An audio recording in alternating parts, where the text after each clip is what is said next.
Hi there, welcome back to the Board Game Specialist. I'm Carla. And I'm Melanie. And today we are having our Christmas gift suggestions episode. So we are going to give you three suggestions for stocking stuffers, 3 suggestions for our avid gamers, and 3 suggestions for family games or everyone pretty much that can play. Yeah. Now, before that, have you gotten to play any games lately? Yeah. So I had a game night last week on Wednesday, and you came. And actually, I think we were like 11 people, so I kind of filled the house. Lee was gone to Edmonton that whole beginning of the week, so took advantage. And then you end up staying the night. So when 2 gamers end up having a sleepover, they wake up as early as possible and play some more. So I think I played like 13 games that day, like that game day, and then like another 5 with you the next we played morning. 6 so in the morning. Is it 6 in the morning? Yeah, because I was like at 6, we were already on a chat together, and each of us had chatted on there. So I'm like, "Oh, are you up? Do you want to play a game before I go?" She's like, "Yeah," comes running down the stairs. And then we played 6. Yeah, we did play lots. And then I ended up playing more with Lee that evening as well.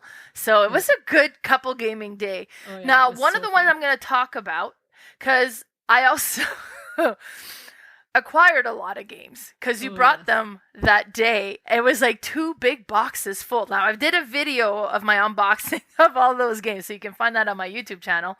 But one of them ended up being Terraforming Mars the Dice game.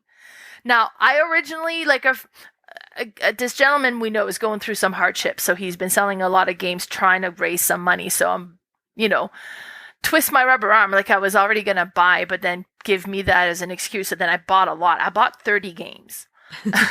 So Terraforming Mars the Dice game was originally on my list that I sent to him. He said, "Oh, Carla already bought it." I was like, "Okay, no problem."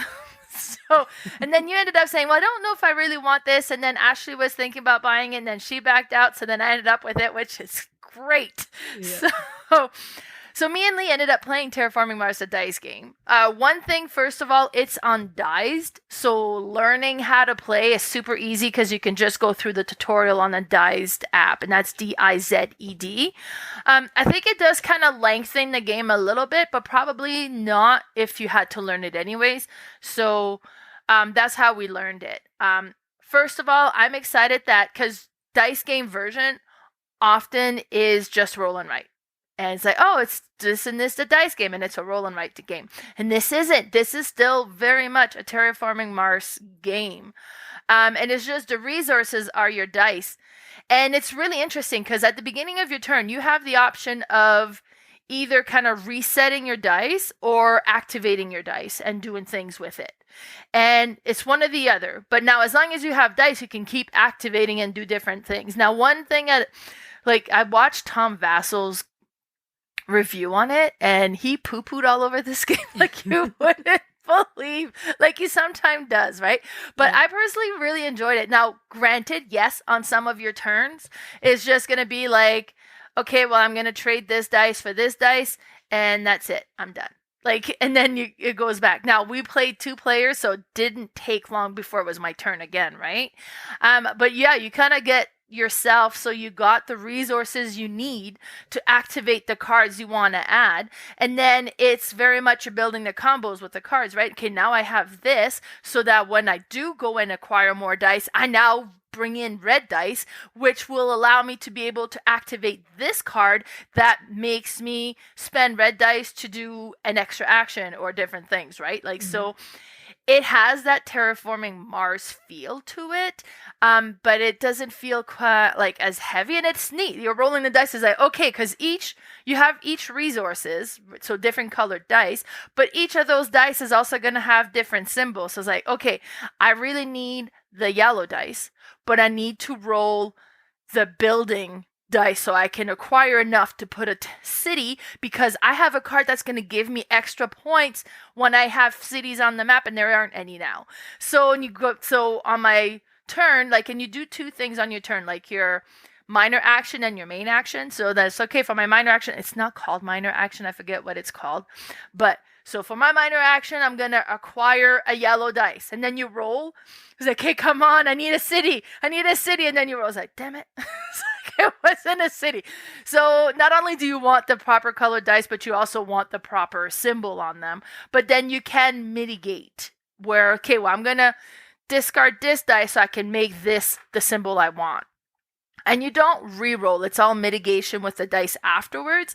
And then trying to get different combos to activate the cards, or to put an ocean out, or to put a forest out, or to put a building or a city out. And then each of those will raise the temperature and raise your oxygen level. So it still has that Terraforming Mars feel to it. But yeah, it was really cool.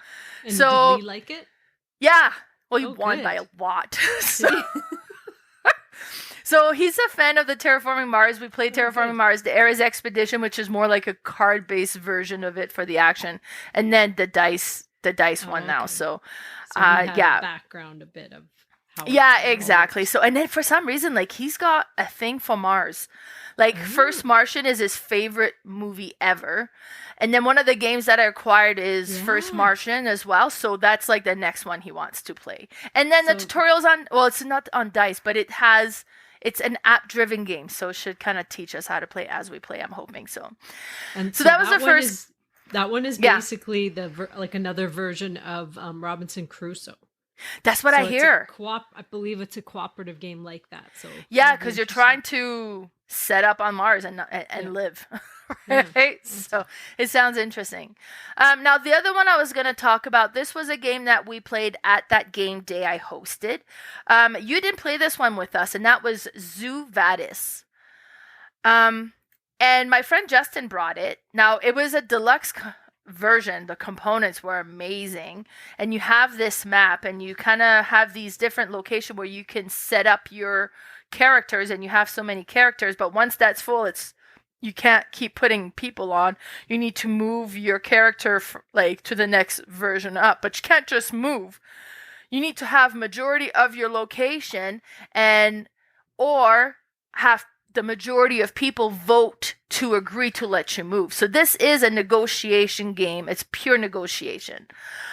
So you're trying to set yourself up. So you're not going to win the game if you don't negotiate with others and have other people negotiate with you. But you're also going to backstab each other so that they don't win over you, right? And as you're crossing these from one location to the next location and different things like that, you can pick up these tokens that's going to have a value assigned to it. But you can also end up spending some of these tokens for different things. Because you have, I think it's the peacock. The peacock is like a neutral player. It doesn't belong to anybody. So you could have the peacock, if it's in the same region as you, vote towards you moving forward, but you're going to have to bribe them. So you're going to have to give them one of these tokens that has a value of 2 or more. And you can't give them 2 value 1. Like, it has to be a token that has a value of 2 or more in order to get the peacock to vote towards you moving forward. Unless you have enough of your own people on the same location that, well, I already have majority, so I'm just going to vote myself forward. Oh, thanks me. I'm going to go, so. And you're trying to move forward, collect these points, and get at least one of your players into the final area. Because once that final area is full, you tally up scores, but only the people that have reached the final area can score. So if you didn't reach that area, you're eliminated. And at first I was like, well, that's going to suck if you're playing knowing you're eliminated. But it doesn't, because filling in that last spot also ends the game. So you're not going to have where you keep playing, but you can't win. Like, you're not going to have that feeling. But it is definitely a negotiation game. Component, as I mentioned, was amazing because we all have this little screen in front of us to hide all of our points behind. I think I was by far the loser of that game by quite a bit. But it was neat. And it plays super quick, like 30 minutes to 45 minutes, the game is done. So it was satisfying that way. But yeah, so those are the 2 games that I play. What about you? What have you played recently? Well, first I wanted to talk about this friend of ours that we'd said we bought in these games from. So it was quite a few weeks ago, he started posting these games, and we were kind of buying like I was buying like a one or two a week just because he would post new ones every week. And so then between me and another friend, we would kind of go out and pick them up because other people would buy them. And then I finally was chatting with him saying, you know, like it seemed like he was really needing to sell these games. And he finally told me his situation. He is a recent amputee, and he had been amputated his leg in April. And they also had lost their vehicle in February. So they just had a really rough year, but they're really trying to raise funds. He is getting his new leg soon, or his like prosthetic leg, so he'll be able to get around more. But we're selling off their board game collection to raise funds. So I had asked him if I could mention on here, just for people who are in our area. If you go onto Facebook, and he posts his games on the Red Deer board game buy and sell. And his name is John Pearson. So and his prices are great. Like he's not, you know, trying to make money off this, but he is trying to make money, but he is not selling his games at an upcharge. He's not gouging anybody. Selling them at a very reasonable price. And so if anybody is, you know, around Red Deer, Calgary, Edmonton, we usually have ways of getting games to Calgary, Edmonton. We have what we call a little underground railroad for board games, that because we have gamer friends in each city that will sometimes transport them back or forth if they're going one way or the other.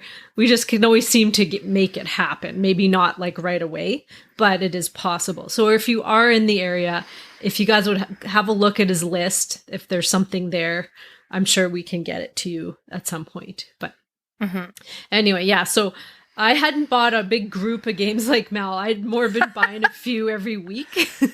And so the Terraforming Mars one was one I was like, I just got to get it because I know someone in my group is going to want this game.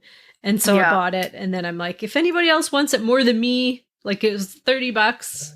Was it $30? I think. Yeah. Like it was because I've seen it retail like $80. Yeah. So I mean, his prices are really good. And but my first game is actually from him, but it was a other way around where I didn't purchase it. Our friend Ken purchased it, and then I had asked him. I just loved it so much, and so then I was going to order it, and I said, "Well, before I order it, just making sure you want to keep it, or if you want me to buy it off." He's like, "Well, you know what? I probably would only play it with you and your group, so I'll sell it to you." So we've been kind of rotating these games around, but this one is called Stroganof, and it is so good. I had. And it's Andre Stetis, I believe the designer is. I didn't write it down. I'm just... Actually, do I have it? I thought I had it right here. So what it's about, like I'm seeing food. Oh, no, it's not food. So this one was on Kickstarter like over a year ago, and I had kind of, you know, hovered over backing it, and then thought, I think I was backing so much at the time that I didn't do it. And then... it didn't have the greatest reviews, so I thought, oh, well, good for me. I didn't back something that isn't that good. So anyway, he bought it, we played it, and it's about, you are like this Russian family who is these hunters, and you are trying to basically be the best... not hunter, you're not just hunting, but you're trying to have the best kind of reputation and basically hunt the best furs. And I mean, for me as a vegetarian, that's the weirdest theme that you would think I would want to play. But I pretend the furs are all fish because I actually am a pescatarian. I gotta say, when you said that was the first thing that came to mind. I'm like, okay. Yeah, what are you wanting the game like this? But it's the puzzle in the game. It's the mechanics, of course. Yeah. It's just awesome. You have these tiles and this board that is like a one-way rondel, basically, each round. And so you can go as far as you want. I mean, you have to pay extra movement, but once you move to a spot, then there's certain actions you can do. And so you can hunt these furs, and then these furs you will use to complete these like kind of objective cards. But you can also like purchase the tile that you are on, which is quite expensive, but it'll give you big points.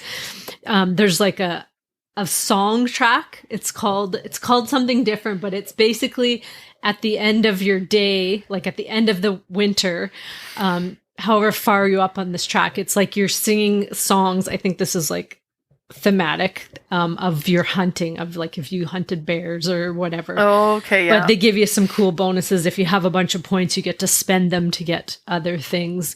It's a very hard game to explain, but it's very puzzly and it's, very, very thinky. I basically bought this one because I don't even know that Cherry and Ashley loved it because it's very like AP. So there's a lot of downtime because you have to think about your turn. But I bought it a lot for solo play, and it is a really good solo game because it's basically a huge puzzle. The board is huge. And of course, this game it was a Kickstarter like version that he sold. So it was, everything was in it.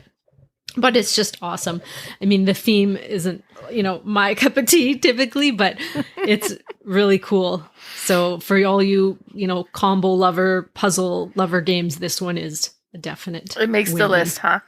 Nice. And then the next one I'm going to talk about is one I played at your game night. And I don't think, you were playing Vadis, I think, while we were playing this. And we were playing Long Shot, the dice game. Yes. This one I hadn't played in a couple months, but just love this game. It gives you such a party game feel, but then you still have the like kind of Euro-y game because there's so many different things you can do. So you still have to, there's still some strategy and you have to think out like what's the best thing to do because you are racing these horses. Nobody owns the horses at the beginning. On your turn, you roll the dice and you take an action and everybody gets an action. So it's not downtime because you're always getting to do something on everybody's turn. And you're either buying the horse, you're going to either place another bet on this horse. You might buy a jersey or a helmet, which give you like little actions to put more X's on other horses that will move along with that one horse. There's this little concession grid that you can cross off. And as soon as you like fill out a line, a row or a column, you get to take all these little bonuses where you can move up horses or move back horses. So if you've bought a horse or placed like big bets on another horse, you can like start moving that one further ahead. And it's just such one of those games where you think, oh, this one's way ahead. Okay, that horse is winning. I'm going to bet all my money. Well, no, like things can change on a dime because other people can also move all the horses forward or back. So once they get closer to the end, people are moving back the horse you are like counting on, unless there's like 4 or 5 of you that are all betting on this horse. But of course, if you own it, you get more money as well.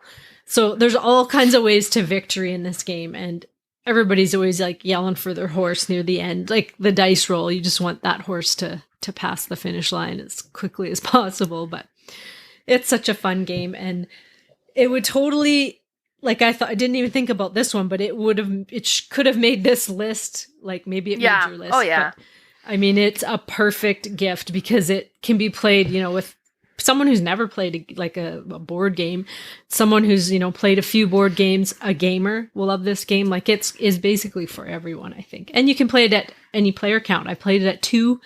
I played it at 3. I played it at 4. And then I think there was 6 of us there that night playing that one. 6 or 7, but I think it was kind of the full table. So yeah, so it's awesome.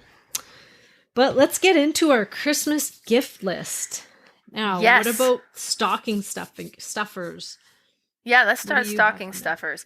Okay, first of all, this list, I have struggled putting this one together for some reason.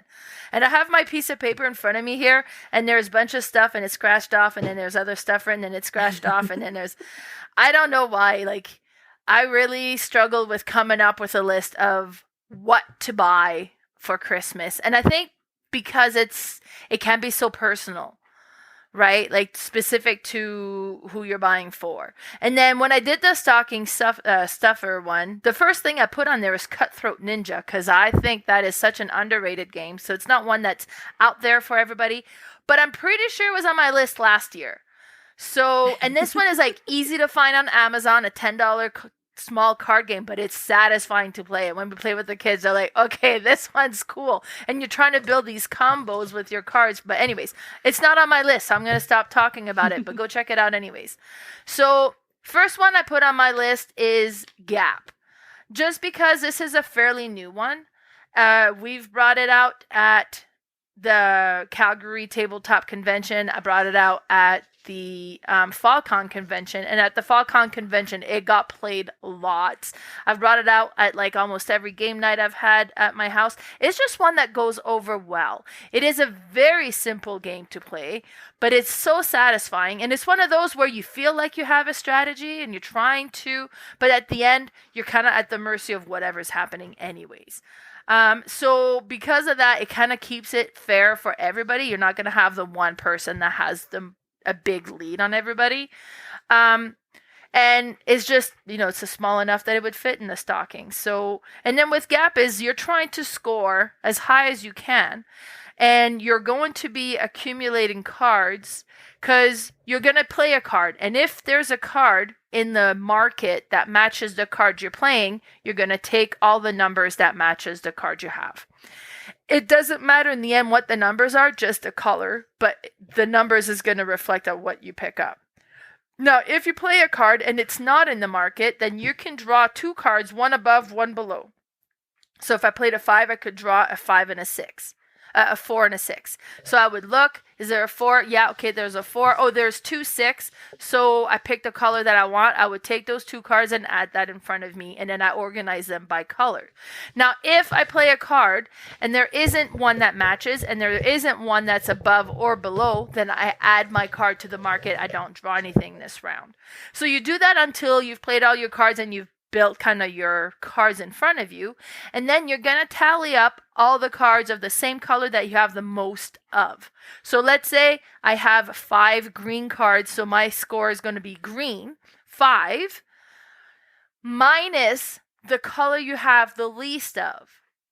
Now, if you have, let's say I have like my least is 3, but I have 3 yellows and 3 blues, they get added together. So now I'm at 5 minus 6, so my score this round's -1. If you're not careful, but mind you, if it was the other way around and I had 5 green and 5 blue and 1 yellow, now it's 10 minus 1, my score would be 9. So it's very interesting. It's so simple. It feels like you have a lot of control, but at the end you really don't. And it's just been so satisfying. So that's my first one for a stocking stuffer, and that's Gap. Yeah, that's a good one. I've only played it once. You taught us at FalCon. Yeah. But I want to play this again, and it's one of those easy pickup card games where, they're just a hit with everyone. Mm-hmm. So very good choice. All right. So I have something special with each list. I have one thing that is kind of like can be a homemade game. Oh, okay. So just because we're putting this out on the 18th, it might be tough to find some of these games, or even if people who don't like to go shopping past the 15th, or I don't know. Yeah, true. A lot of us do online shopping now, but I thought I would include at least one game where you could either make or have stuff at home that you can still play this game. And the first one is Liar's Dice. Now, this one, yes. There's no accredited designer, so we're not ripping anybody off here. There was a person who sort of, I don't know how the word goes, where you carry on their coattails, but then he did the game Perudo, which is a similar version of it, but not exact. Anyway, Liar's Dice is like the simplest bluffing game, and all you need is now I forget if it's 4 or 5 dice a person and a cup.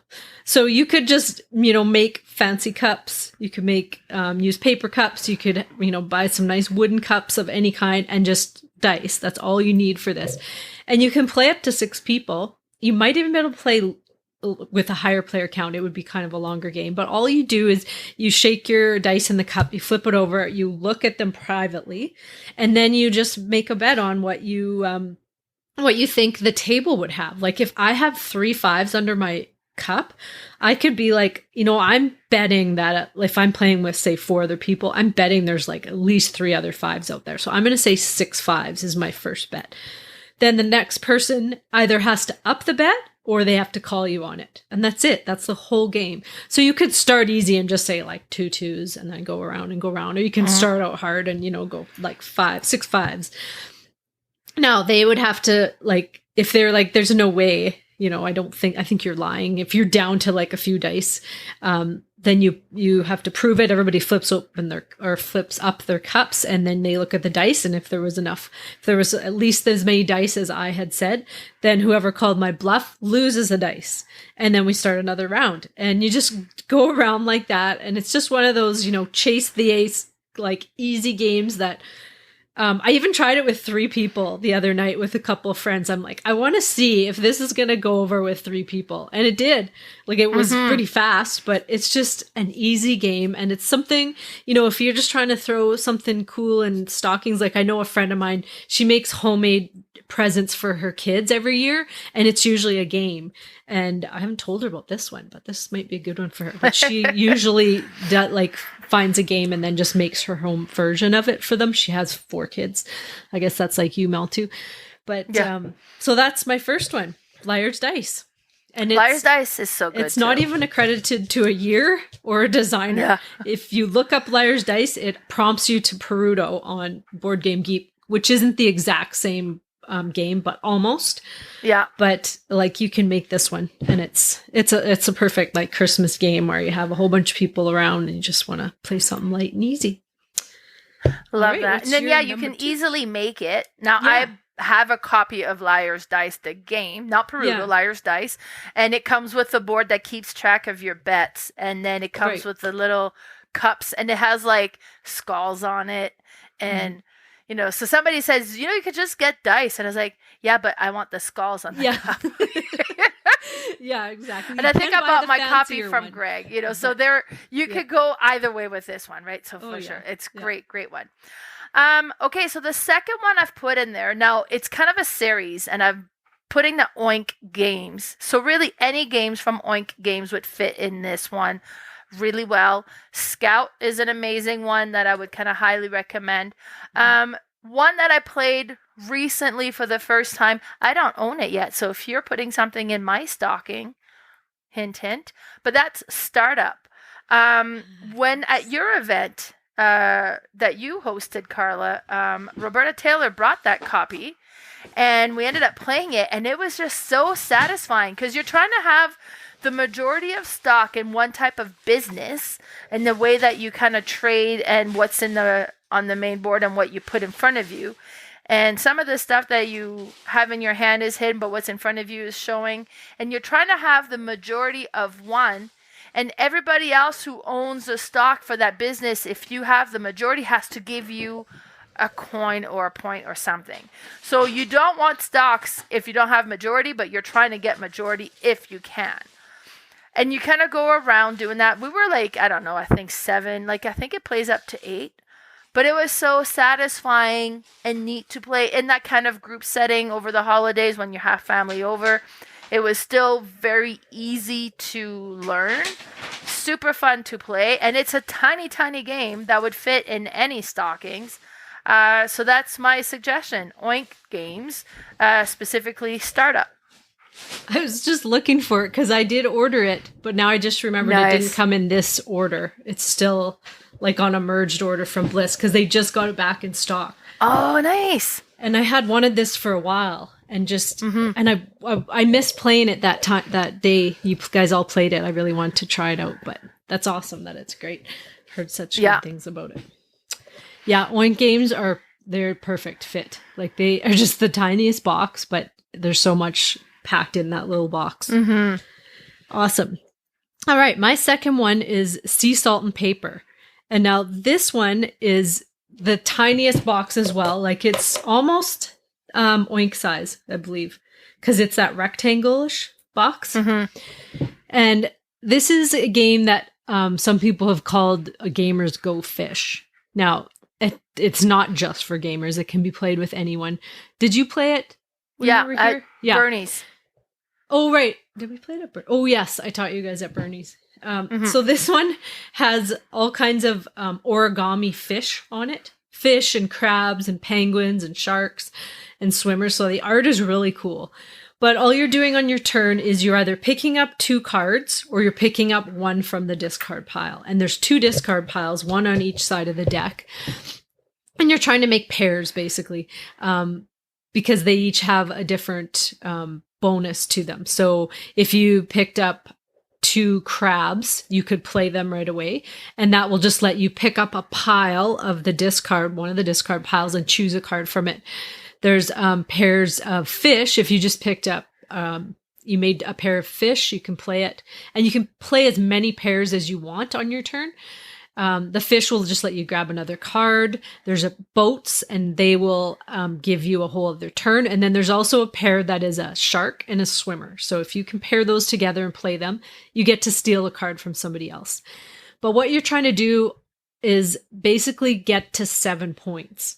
And once you have at least 7 points in your hand and in front of you, you can choose to end the round. Now, there's 2 ways you can do it. You can just end it, and everybody just counts their cards, and you add up your score. And I believe it's the first one to 40, which you don't get 40 points in one round typically. So it'll take a couple rounds. Or the other thing you can do is you can say last chance. If you have a pile of points, like say you got, 15, 16 points, and you think nobody else has that many points right now, you can say last chance. Everybody else gets 1 turn. And if you have the most points at the end of the round, you're the only one that gets to score all your points. Everybody else can only score their color points. And their color points are basically, if they have a mermaid, they can score the most of one color in their hand, and it's just 1 for each one. So you're really robbing people of points if you get to that point. The other way of winning the whole game is collecting all 4 mermaids. There's only 4 mermaids in the game, and I've never seen it happen yet. I've heard it happen on lots of reviews. Ashley tries very hard every game to get those 4 mermaids. It hasn't happened yet. She's had 3, but never 4. But it's just awesome, and it's just one of those fun, lighthearted games. And then they have a little at Calgary Tabletop Day, they were at Yellow. Is that the brand? ELO. ELO. ILO. Yeah, ELO. ILO. Which is like the main game distributor in Canada, I understand, out of Montreal. Oh, okay. So he was demoing that game, but it was like the end of the last day, and we were playing one of the games for like a play to win. And then he just gave us all one of the expansion packs, which is Extra Salt. And I had been waiting for that to come out, but it adds like 6 different types of cards to play in the game, but it's awesome. And that's my suggestion for number 2, sea salt and paper. Perfect. So my last suggestion for the stocking stuffers, and this is hard because so many games are so great that would fit in the stocking so easily. Mostly me and you, Carla, we like our little card games. Mm-hmm. So, and I went a different route with this one. And these are 2 that have been handed out to me from my friend Dave. He runs like the Rat Hole. He does like game reviews. And these are the holiday hijinks. So the little escape games, now I'm showing them to Carla, they're tiny. Like they're the size of a deck of card, but they're very thin. Like they're very small. And the last one I just did was the turkey trial. And this would work for like a family, because this one is like you're the turkey and Thanksgiving is coming and you're trying to escape so you don't get eaten. And the rest of the farm animals are going to, you're going to interact with all the other farm animals trying to make it away from the farm before you get eaten for Thanksgiving. So theme-wise, super cute. It does fit like any groups. And this was, I think it was a difficulty 1 out of 3. But we still had to look up hints. Like it wasn't so I find them still easy. Hard. Yeah. The other one I have here is the Cupid Crisis. And this is one like that's Valentine's Day theme, right? So in the next couple months and this one says difficulty 3 out of 3. And I'm like, oh my God. But it's just really neat themes. And like they have one for all, like, there's a Groundhog Day one, like there's a birthday one, like, so there's all sorts of different ones. They're just small. You can buy them individually or you can buy them like in groupings, and they're made by the Grand Gamers Guild. They had like a sale on theirs just recently, like for the Black Friday sale. So, I bought a print and play version of the birthday one as well. So you could just buy the print and play version, and it's like $5 as well if you wanted to. Oh, and that would fit for like your handmade gift version. Because you get it right now. You pay for it, and boom, they send you the link, and you've got your game right now. So so I bought one that way as well. Too. Yeah. But they're just so tiny and still such a satisfying puzzle to go through. Took us, I think, 45 minutes to make it through. So it kind of was one that you play in about an hour, but it's just such a neat kind of experience to go through with the people you're playing with. So that's my third suggestion for stocking stuffers. Awesome. All right. Well, my number 3 is it comes in a little travel kit, and this is Trailblazers, the travel edition. Now, we played Trailblazers at your party, at your game day. And so I had it's a fairly decent sized box, not the square, but the rectangle, so, the smaller than an average size board game box. But I kickstarted this, and then I also backed the travel edition, which I didn't realize is basically the game again in this little travel version. So I have enough to play with 8 people because I have 2 games. Whereas if you take the travel version, then you can just play with 4. But it's a really cool little what are they called? Like clamshell with the zipper on them, it's a material. Oh, okay. I don't know if they have a name, what they're called. I don't know. And then it has a hook on it, so it's, I think, if you're hiking kind of thematic, because it is kind of the theme is hiking, canoeing, and biking, right? Yeah. So all it really is a deck of cards and then you have your campsites, which are these bigger square cards. And so you will start with 8 cards, I believe, and everybody starts with 8, and they have to set out one of their camps. So you either have to set out a hiking camp, a kayaking camp, or a biking camp. And then there are 3 different colors, and then you're going to choose 2 cards to play from your hand. And those just have all these little routes that will connect to each other or start different of the 3 colors. And you are trying to make loops from each of your campsite, to as many loops as you can, or some big loops. And that's basically what you're doing for the whole game. But so you're going to choose 2 cards, and then you're going to pass the deck on to the next person, and then the person on your right will pass it to you, and then you're going to choose 2 more, and you're going to go until there's 2 cards left, and then those are discarded. And then you're going to choose another camp the next round and place it. So you'll have these 3 camps on your tableau with all these routes going everywhere and around, and trying to maximize the loops that you can get. There's a little expansion with animals that you can add animals on each of them, but you don't need that. You just can do the puzzle of trying to make these loops. It seems like it would be easy when you look at the cards, because you're well, that's easy. I can just connect all these, but you're only getting 2 cards out of what you see out of your hand. So you don't know what's coming to you. I might have started with my hiking camp because my hand was full of really nice hiking trails on it. But then I passed that on, and Mel gave me a hand that had mostly kayaking. So now what do I do? Well, I hook those up and try to set myself up for the hiking camp next round. It's really puzzly, but it's a really cool game. And just to have in that little tiny clamshell that you can take camping or hiking or whatever is really cool. And so that's my number 3, the Trailblazers Travel Edition. And that's by Ryan Courtney, I didn't say. I didn't put my years here, but I didn't on any of mine because there was so much back and forth. Yeah. But I was so impressed with that one when we played it. And then it's so neat because you have all these cards. You can turn them any which way you want, cover some of the other ones. Yeah. So it's really neat on how, and just the satisfaction of looking back, because look what I built. This trail is huge for my bicycle, and then with the cards, because you have different goal cards you'd select every round, so it changes up from game to game as to what you're trying to accomplish. So satisfying. And then I commented saying, wow, I was so impressed with this game on I can't remember which Facebook group, but then this person replied, thank you, and I'm like, oh. And I checked, and he was the designer, so that was satisfying. So we're gonna go after this into our family weight game. So I personally like to gift board games at Christmas. I would like to do like a full basket where I'll have games and snacks and bunch of stuff like that, and then kind of gift that. So I'm gifting like a game night from our household to another household. So it's like a gift for the whole family that it's going to. I've been doing that for a year now.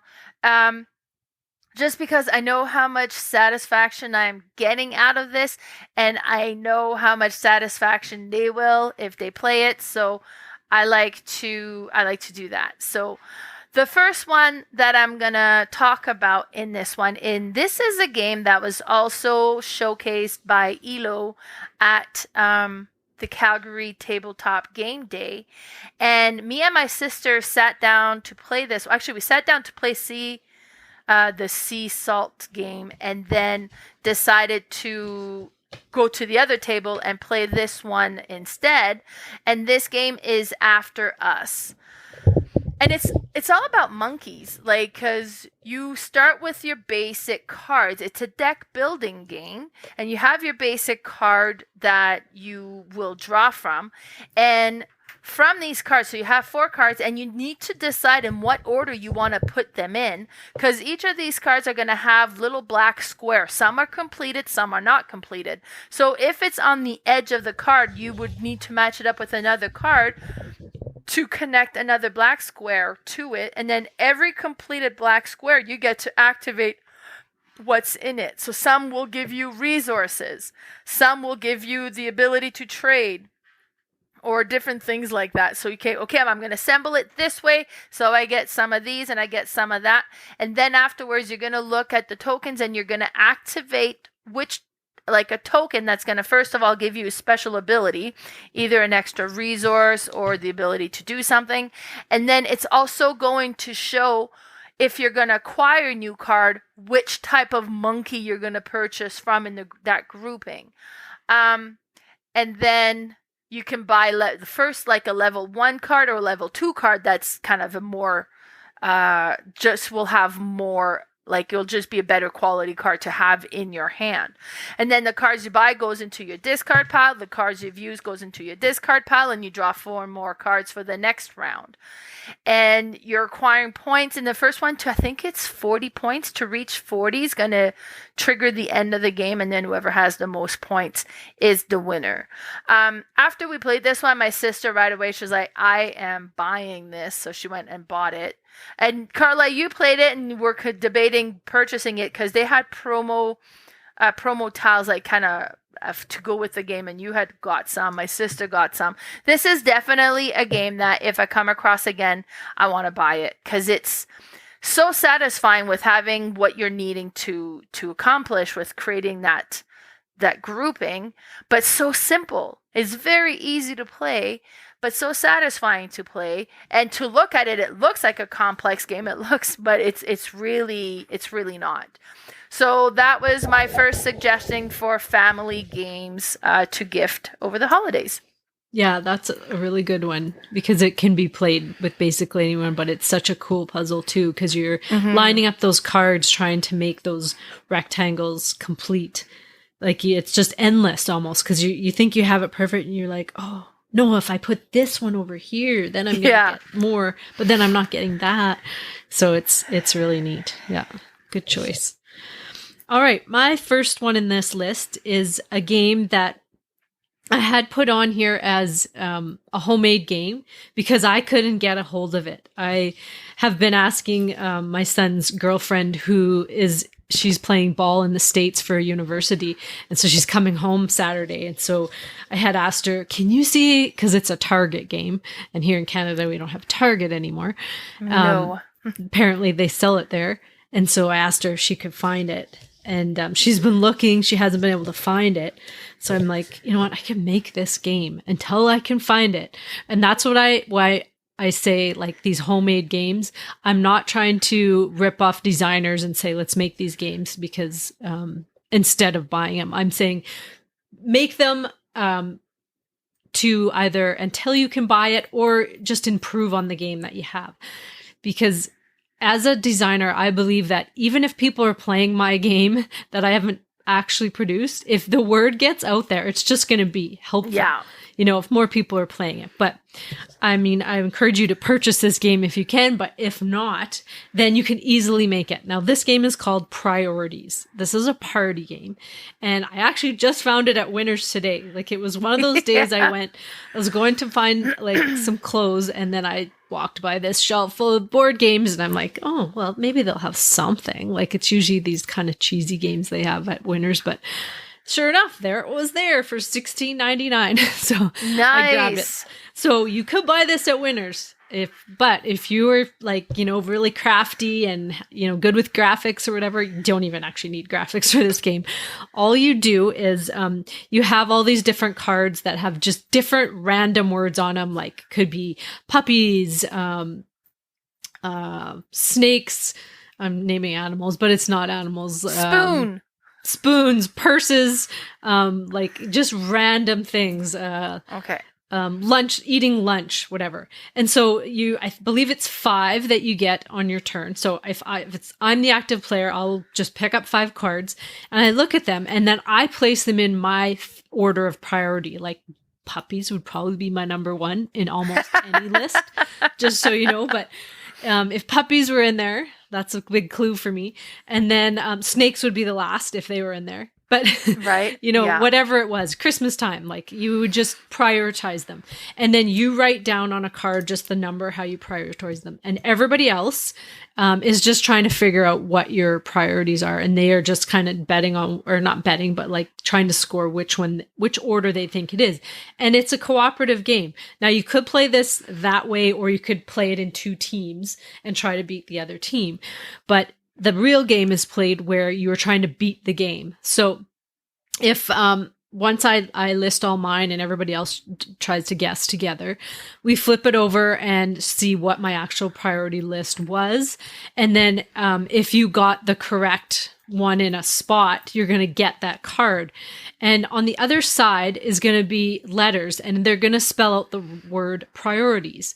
Now, you might have gotten a P and an R and then another P. Well, you only need 1 P because you are trying to spell the word priorities before the game does. So if the team, everybody, if you get, you spell a few of the letters, but the game, you're losing more than you win, then the game's going to beat you.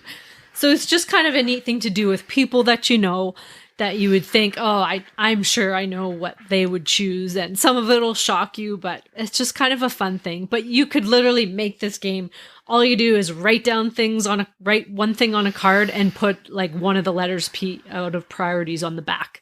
That's all you would need to do. You could make fancy cards. You could do whatever. You could even stick these ones in a stocking if you just made it, in a little baggie. And right. I just think it would be fun. But this is my homemade version or recommendation for our family everyone games.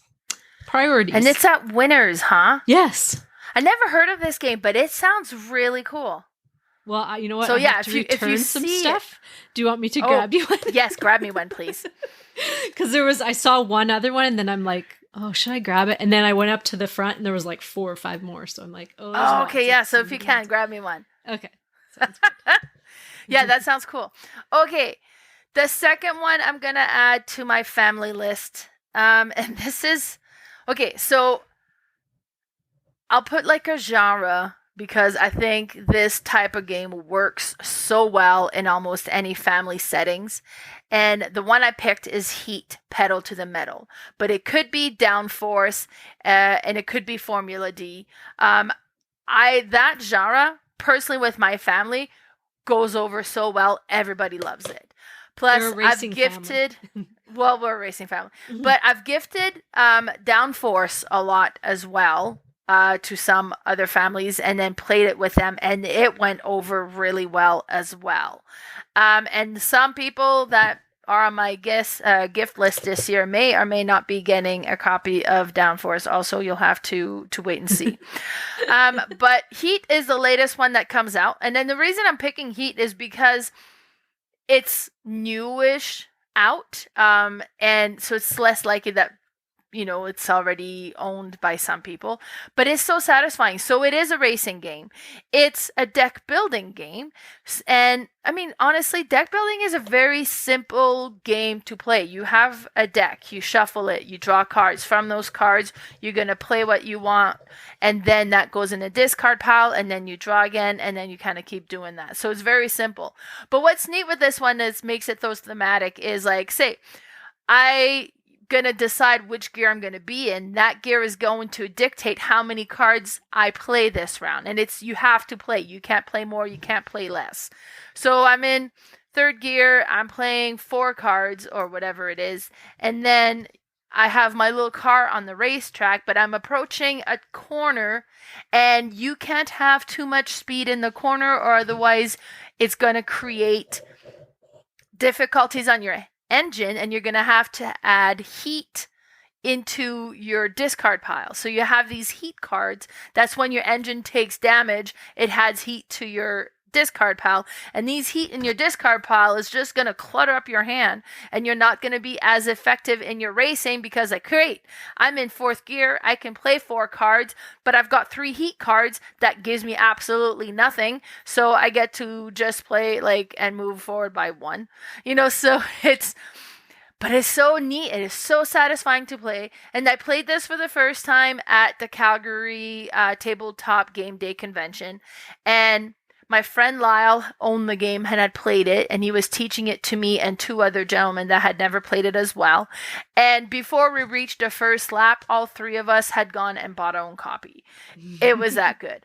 So it's just thematic. It's just a theme that I think is easy to approach anybody. But and who doesn't get competitive when you're in a race, right? So it kind of creates that competitive, fun race feel to it. So it's just great. And so yeah, Heat is the one that's on my list. It could be Downforce, it could be Formula D. They all have that same satisfying feel of the race, and I think it would go over well in fairly any families as well. Yeah, racing it's a fun game. Any kind of race game, it gets your heart racing too, especially if you're competitive. It's just like you just I start to sweat during those games. Like, oh no, this is like me playing in a soccer game or something. But no, I love those race games too. Good choice. All right, my second one in this Everyone Family series is it's a different one, and I don't know if I've even talked about these on the show yet, or on our episodes. But I have been playing these actually throughout the year. And these are called the Deadbolt Mystery Society games. Oh. Now, I've talked about my case file games a lot that I've played over the year. This one is a little bit different. It's not like an escape room. I mean, it's a little bit, but it's kind of a cross between an escape room and a case file. They're all different kinds of mysteries, and it's like you can get a subscription to this, which I've had for a while now, and it just comes in a small box, like about this size. I don't have any right now, but and so what it is, it's just a bunch of information basically, but it gives you a starting point, and it'll say start here, and so you'll read this whole introduction to what it is about. I did one this fall, which was the theme was not Alice in Wonderland. Oh, Wizard of Oz. Oh, okay. It was a Wizard of Oz theme. So you were trying to find somebody that was basically, it was like an underground world, which it was all kind of themed about the Wizard of Oz, and you're trying to find these people, and they have these have full portraits of people, and they have names that are kind of related to the Wizard of Oz, but there's like a mystery behind it. And so you kind of go through things, and it's puzzles, kind of puzzles like in the Hijinks series, but maybe a little bit more involved. I'm not going to say harder, but just a little bit longer of a puzzle. So it's a cooperative game. And so you were kind of going through these things, and you were using QR codes to open up the puzzle. So once you think you've got the answer, you will scan like one of the backs of the cards, and then you have to enter what you think the answer is. And if you're right, it'll pop up with a whole new like puzzle, or sometimes just give you more information for the next puzzle. And so there's about maybe 12 puzzles in the box, but they are quite involved. So I would say it would take you, there's usually 2 parts to each game, and each part would probably take a group of people. It's best at like 2, 3, or 4. It would probably take you about 2 hours. So you can play it in 2 different days, or you could just play it all at once. It's really interesting, and it's different than the ones I've talked about before, and they have so many different themes. And if you can't, you can find these on the used market, but if you can't, you could just order a subscription for somebody. They're just so neat. I've played a few with Ashley and Cherry. They really like them. I don't think you've tried one yet, Mal. You'll have to try one. I don't think so. This doesn't sound familiar. Yeah. No, I haven't talked about them yet because I was kind of saving it for this, but it's really neat. They're out of the States, and they pump one out every month.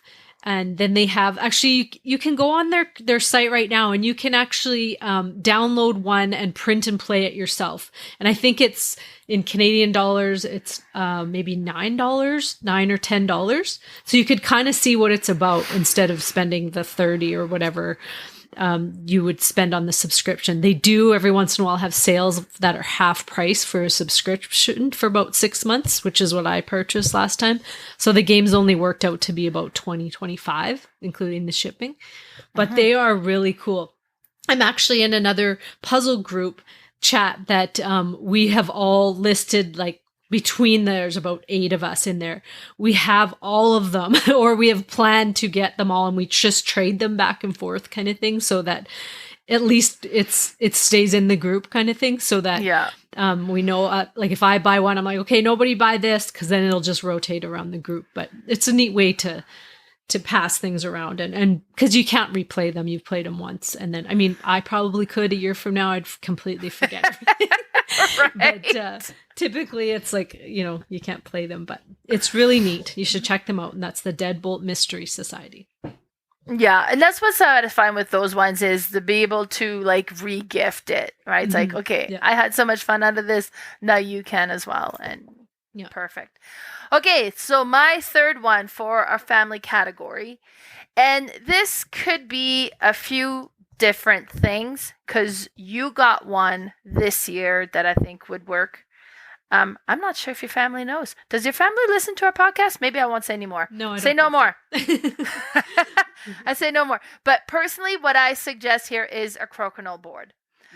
Now, this was something that was around. I think a bunch of people had them way back when, and they grew up with it, but it's not as common now. Not everybody has.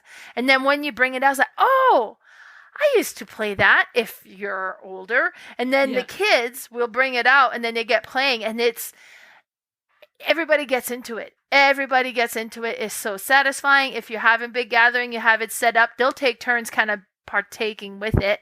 Plays great at 2. We've played it at 4 as well, and you get like different colored discs trying to play. It's funny, Lee is unbeatable at 2 players. Me and Lee playing, I almost never get to score at all, and he beats me. Add another player, he can't win. Really? He's a one-man show. Like he doesn't want any teammates. I don't know. Like, it's funny. And they were like, well, we'll play 4 players, but we play competitively, like every man for themselves. He's still like, I don't know what's. Oh, so you play like a tournament kind of thing. Yeah, so just play. Well, it's like we'll play because there's 4 sides to it, and you gotta. Okay. So you play so 1v4, we'll just play like all against each other. Oh, that'd be interesting. That's how we've been playing it as well when we have the kids over.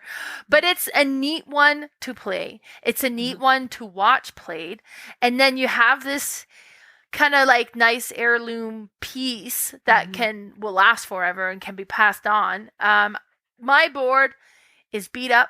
I bought it at a yard sale for $15. Oh, nice. You can buy these really nice, beautiful, ornate, kind of beautifully varnished boards that are like almost a work of art. And you'll pay for that. You'll probably be in a couple of $100 easy if you want one of those. You can find these at like Dollarama. Well, not Dollarama, but like our probably thrift store. You might be able to pick one up. Thrift store you can find. I found them like at some little gift store. Like for us, it was like a variety store had them. Probably game stores around the city would have them. Oh, yeah. I betcha Walmart probably could. Yeah. So it's just it's and then with those ones you'd be looking at the $50 to $80 range. Yeah. But they all work the same. They all give you that same satisfaction. And it's just such a neat game to pull out in any groupings, and you'll have great shots and feel like you're on top of the world, and you'll have a really crappy shot that'll make you feel as small can be, and it's just satisfying. It's so great. And that's a Crokinole board, the gift that keeps on giving. Yeah, good choice. No, I had actually purchased this a couple years ago. Were you thinking I was giving this year? No, I'm thinking of the one you bought this year. Oh, yeah. So that's it's another kind of similar thing. Oh, is that on your list? Okay, perfect. Go. So that's the one. But no, we have the Crokinole. I did buy kind of the cheaper version from Boardgame Bliss, which is not a wood, which now I want a really nice wood Crokinole board. But so I will maybe invest in that when I actually have my games room downstairs and I can hang it on my wall. Yeah. Space for it. Then I'm going to do that. But no, me and John just played it actually last Monday. I had bought this new game that I'm going to talk about, but I pulled that one out too. I'm like, let's, because we were playing some games sitting down, and we both will sometimes get like so stiff from sitting for so long. So he's like, oh, and I'm like, okay, well now we're standing and we're going to play. So we played that, but I love it.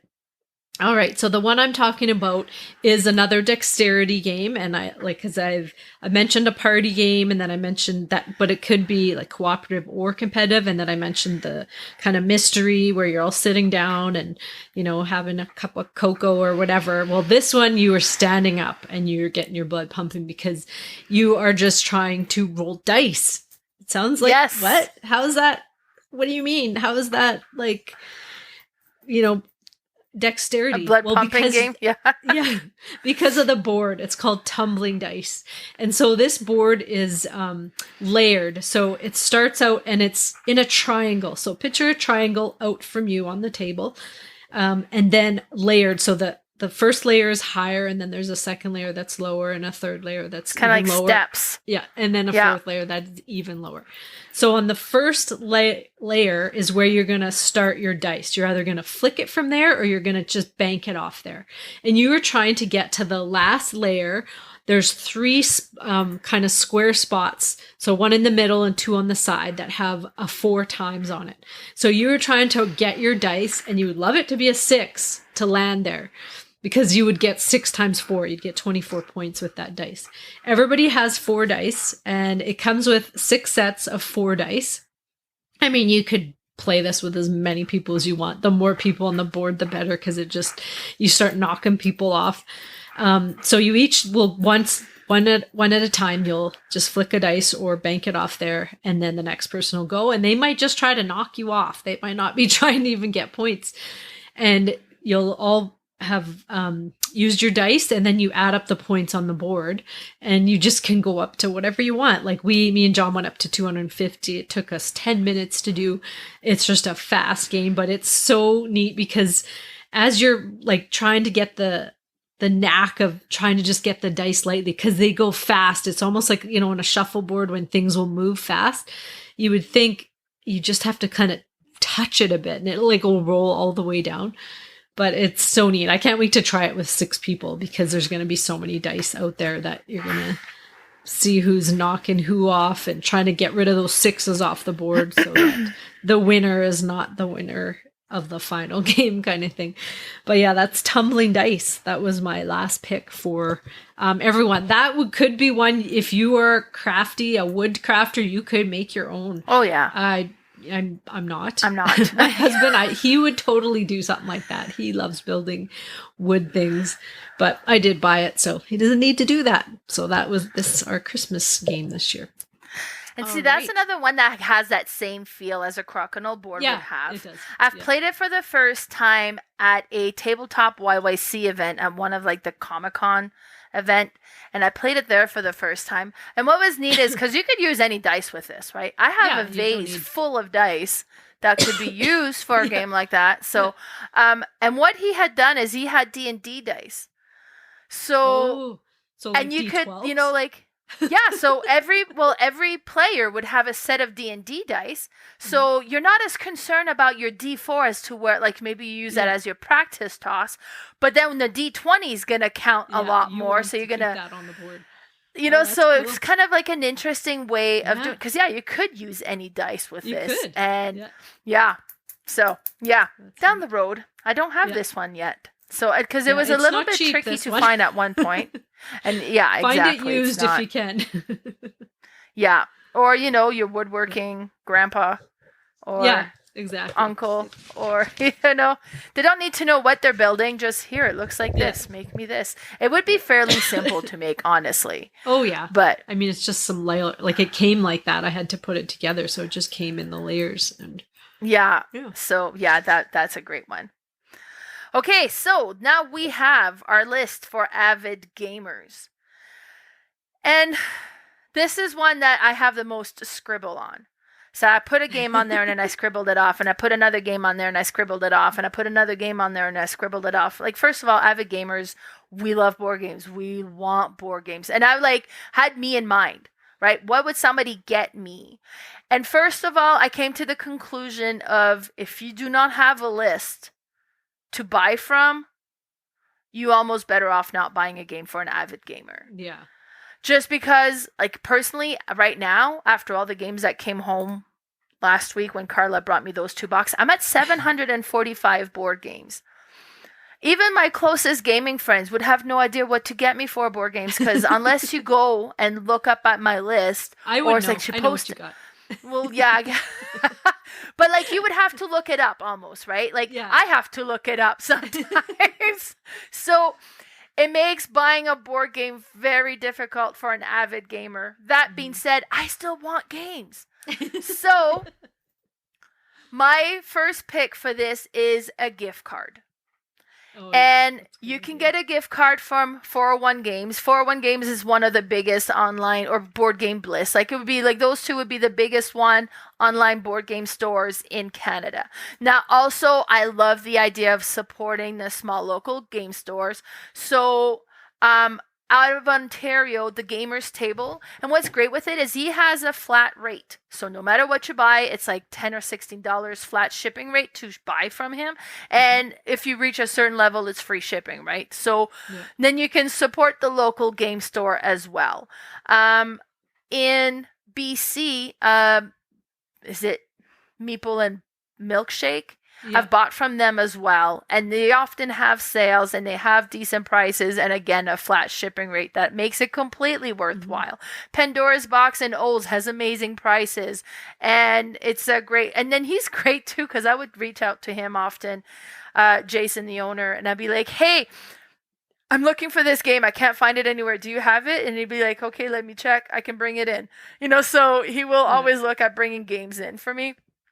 So that's great. So then you support the small business, support local, or to where the person you're buying for, but you still support your avid gamer by getting them the games they crave and love without getting them a game that they don't want or that they already own, or just like, well, I don't know what kind of games they like. Don't worry about it. Just get them a gift cards and they'll love it. And then they'll spend twice as much because you got already putting an order. Might as well bump it up a little.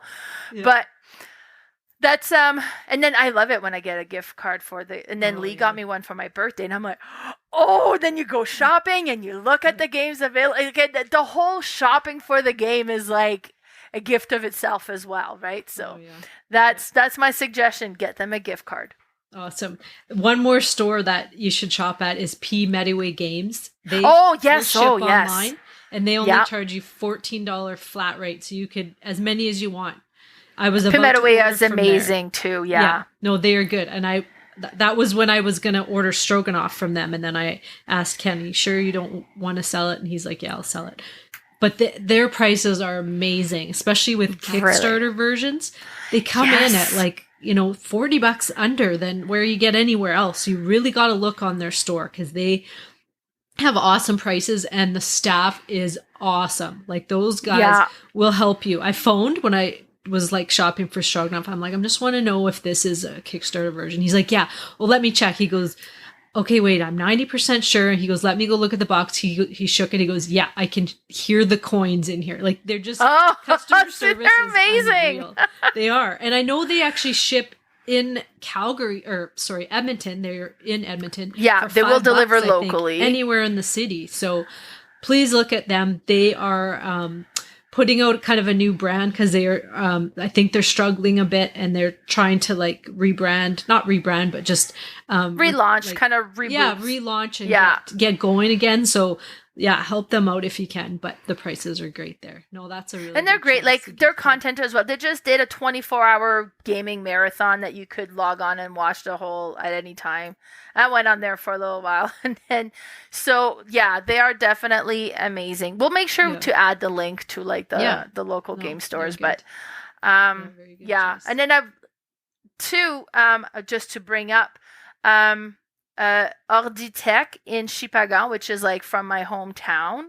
So we'll have a lot of French games, which, you know, if you have a French family, that's a great way to, and they do shipping worldwide as well, but then they also have a lot of games that are bilingual.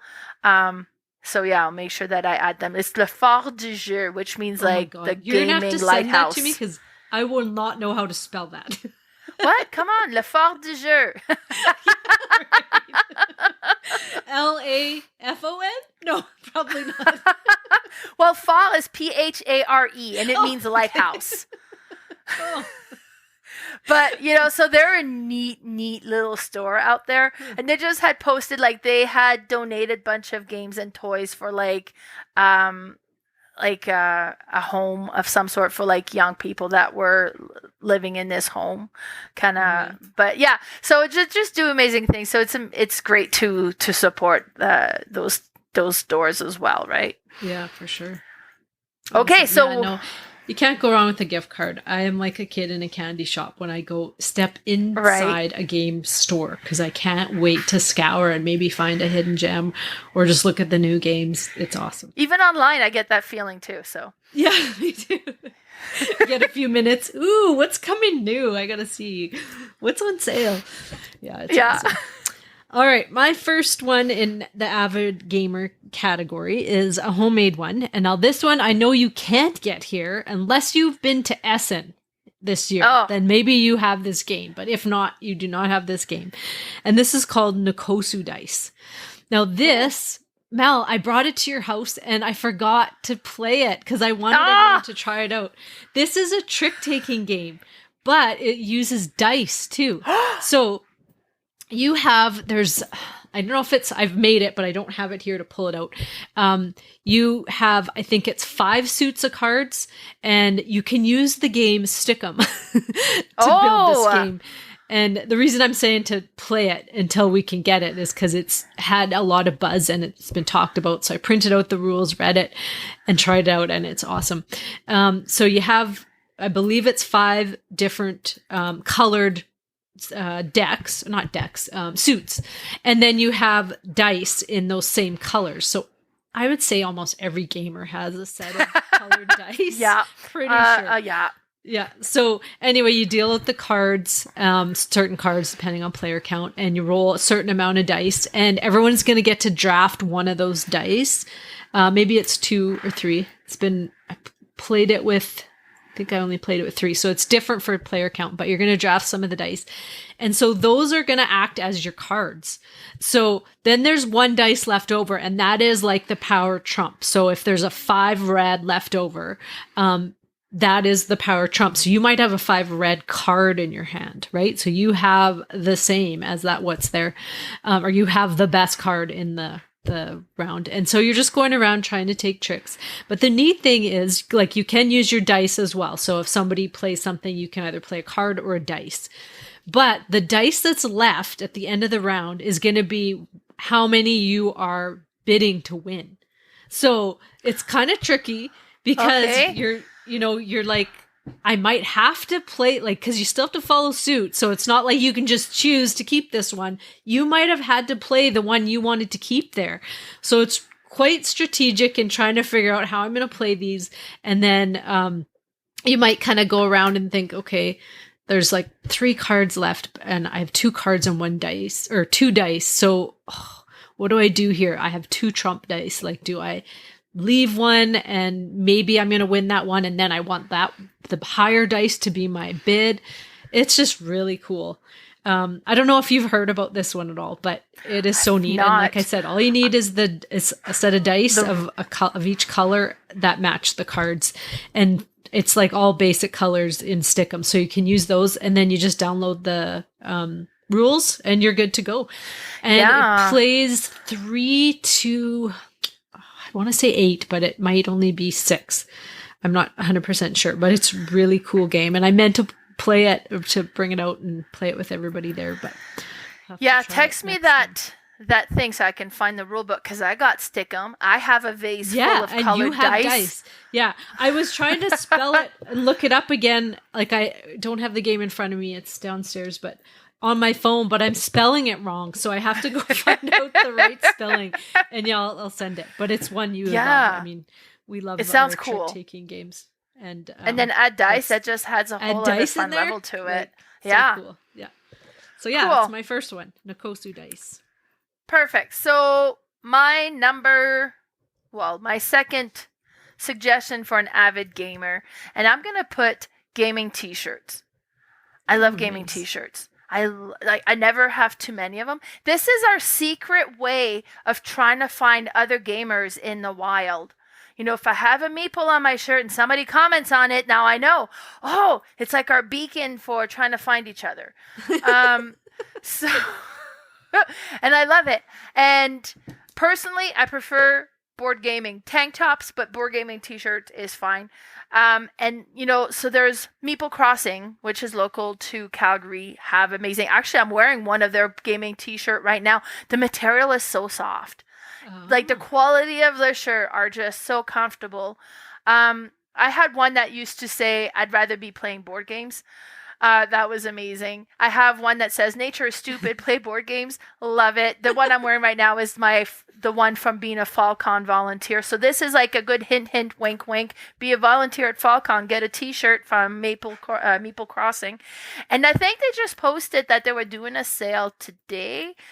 They were one of the vendors at the Calgary Tabletop Game Day Convention. And you can find them online. My friend Chris Cormier also has a gaming t-shirt business that he does, and I feel terrible right now because I don't know if I remember what the name is, but we'll make sure to put it in the link. And I'm just looking real quick, see if I can find. Okay, it came up as a bodybuilder, so that's not who I'm looking for. He's not a bodybuilder. Let me see if I can find it here. What's the name? That's what I'm trying to find. Oh, okay. Board game design Geeky Goodies. But he'll have t-shirts, he'll have coasters, he'll have cups. Like, it's all a bunch of different board game stuff. And I love board game stuff. Board game t-shirt especially. So, of course, all avid gamers will as well. And if you don't know their size, then get them a mug. Right? Or get them a bigger one. I like oversized t-shirts. True. I always wear things bigger. Yeah. I like that.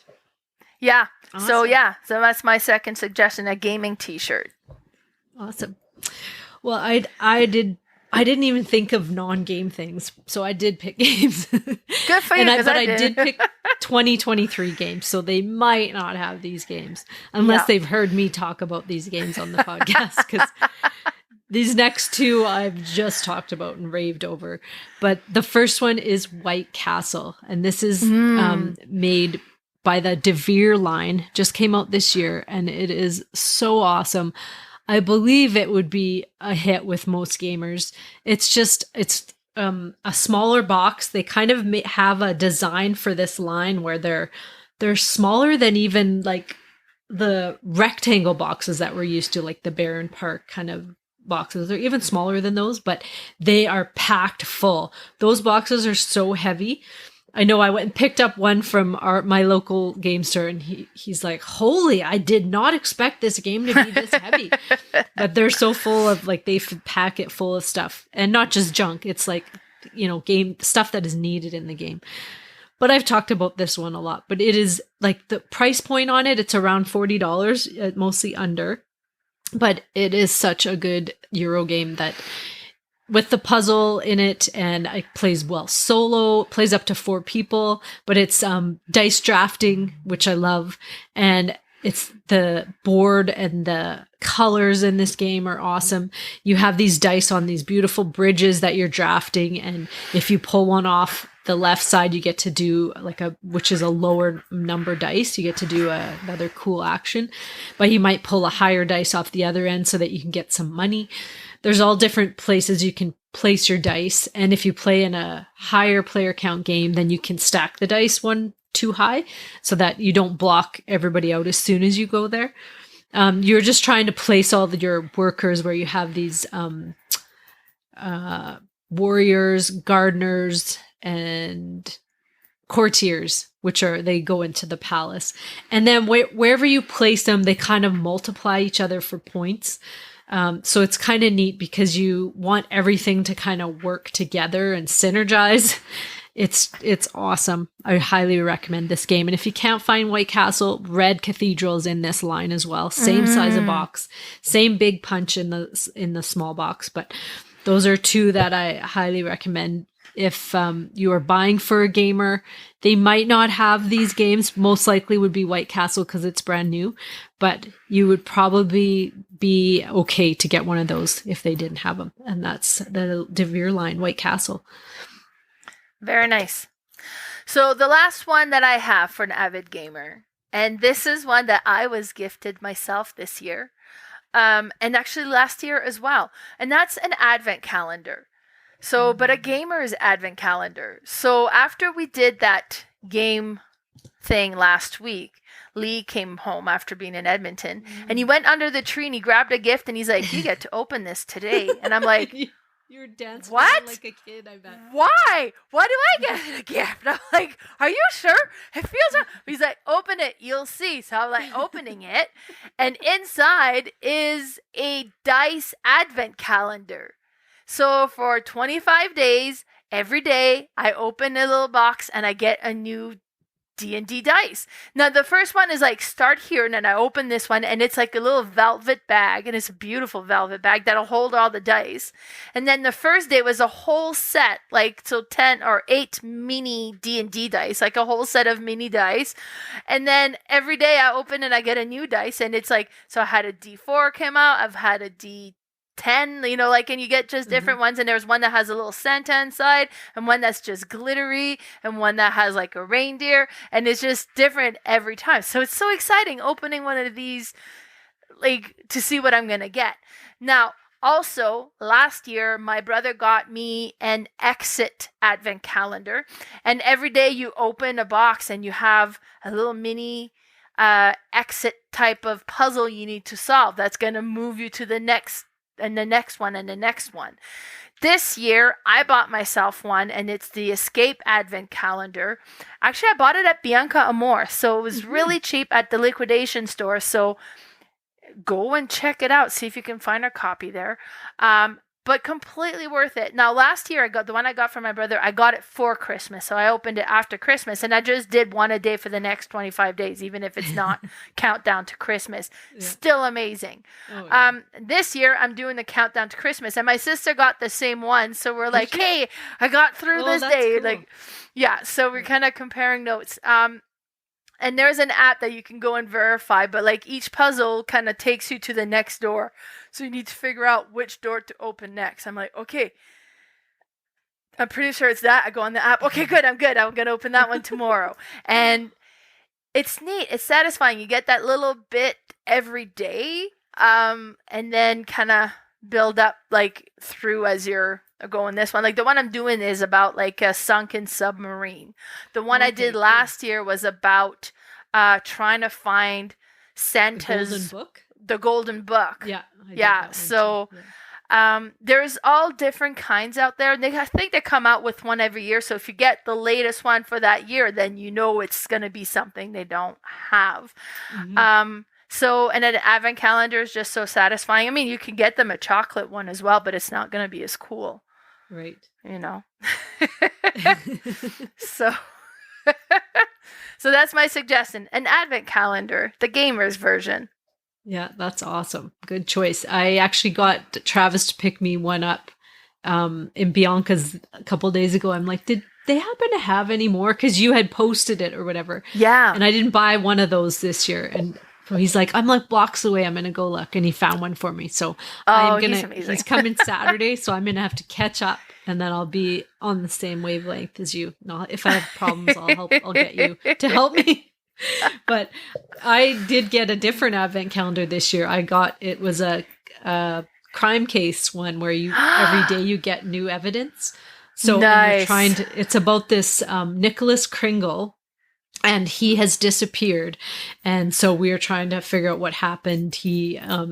There's like some pictures and some letters he wrote and stuff. And his shoe was found outside his car, his red shoe. And so it's kind of, that's so cool to figure this out. So I'm only on we're on day 5 or 6 here. 6 now. Yeah. It's slowly coming together. And then they also have like a website. Every few days they have a report on it. So you open it up and then it has like his wife is, talking about, whoever out there has them. Like it's really neat. So I have that for mine this year, but then I'm going to start the submarine one too. Nice. All right. So that was your third one. My last one is a game again. And this one I had talked about last episode and probably a few before that. And this one again it was a slow love affair. I equate it to like a boy I met that we became friends. And then all of a sudden I seen him in a different light and we fell in love. And that is Earth. Earth is a game. I can see that. We were just friends for a while and it's not love at first sight, but it it wasn't. But no, I'm definitely in love now. This is such an awesome game. And the reason I am putting it here is because the price point is so good on this game. For what you get in it, it's only around $55. And you get such a cool puzzle in this game. And it's like, if you are a lover of Terraforming Mars or Ark Nova, it's got kind of a cross between those two. Or it's a cross between Wingspan, Terraforming Mars, and Ark Nova, I believe. Yeah. That's how I would kind of describe this game. But it's so awesome. I had taught somebody who their favorite game was Terraforming Mars. And I said, I think you might like this one. And so I taught her and her husband and she loved it and immediately bought it. Nice. It is so cool. You are just building up your ecosystem of plants and you're either putting herbs, mushrooms, trees, or bushes into this tableau of 4x4, but how they like connect with each other is so cool. And the action selection is neat because, again, it's one of those games where it's almost simultaneous play because I will choose something and then everybody else gets a lesser version of that action, but you still get to do something on everyone's turn. So it's just so satisfying because you might be doing an action, but every time on that turn, you also are activating all those color of cards. So if you're doing like the green action, all your green cards will activate after. So you're just getting all this stuff. It's just like points. And it's just so fun. I highly recommend this game. And it's a 2023. So like me, I didn't fall in love initially, so your gamer might not have this game, so they could fall in love too. yes buy them love. Yeah. All right, so that is our Christmas list this year. Our suggestions. There's so much more that can go on there too. It's hard to narrow it. I mean, like game wise, there's so many games. So many games with other things. It's great. But the advent calendar, that is, it's awesome. And you can give it to them early because then it'd be fun if like you and your sister are doing it. That's so cool. Cause then each day you're like, oh, I think it's this. Or we kind of like keep the first time she sent me a picture and I was like, oh, I haven't opened mine yet. She's like, don't look at the picture then. But we kind of touch base. It's like, okay, how is it going? She's like, I struggled with this one because I thought the answer was too obvious, so I kept digging deeper. And it was just the obvious one? It was the obvious one. But it's neat and just a little spin on every day. And so it's fun. Yeah, no, that's awesome. I love it. And my calendar, I said to my son, because his girlfriend's coming home this weekend, and they love those like case files. I said, you guys could do this too, because it's not like you just read the stuff, so I can read mine. You can do yours on your own and just read each day what the evidence is. Yeah, and figure out anybody in the house can do it separately. So that's kind of neat. I like that. But wow, we talked an hour and a half today, but I normally thought this would be a bit longer. Our next episode is going to be our Christmas recap and our resolutions. Yes. I don't feel like I fulfilled my last year one, so we might not talk about those. I think I can talk about one, my alphabet challenge. I'm one letter away. Good. I just got to get that letter played.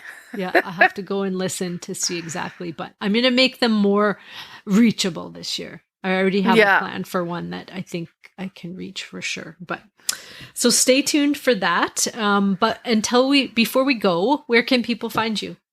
Yeah, so we have a Discord channel. Be sure to check us out there. As well, you know what? On the Discord channel or on our different groups, because we were sharing local board game stores that we like to support, go and share the ones that is local to you that you would like to support and promote them as well, right? It's a great way to support them without having to open your pocketbook, but it still helps. Otherwise, on Facebook, my Facebook page is Mel's Board Game Room. My YouTube channel is Mel's Board Game Room. And on Instagram, it's Mel's_boardgame_room. Awesome. You can find me at boardgamespecialist, all one word, on Instagram. And then I have a Facebook page called Red Deer Board Game Fanatics. And then we do have a Discord that we believe the link is not expired. So we always add that below and you can click on that and join. Yeah. And see all kinds of things. Mel posts lots and lots of cool memes on there. You can see our collections. Well, as of the date they were posted on there and all kinds of cool things. Yeah. But until next time, thanks for listening. Bye, everybody.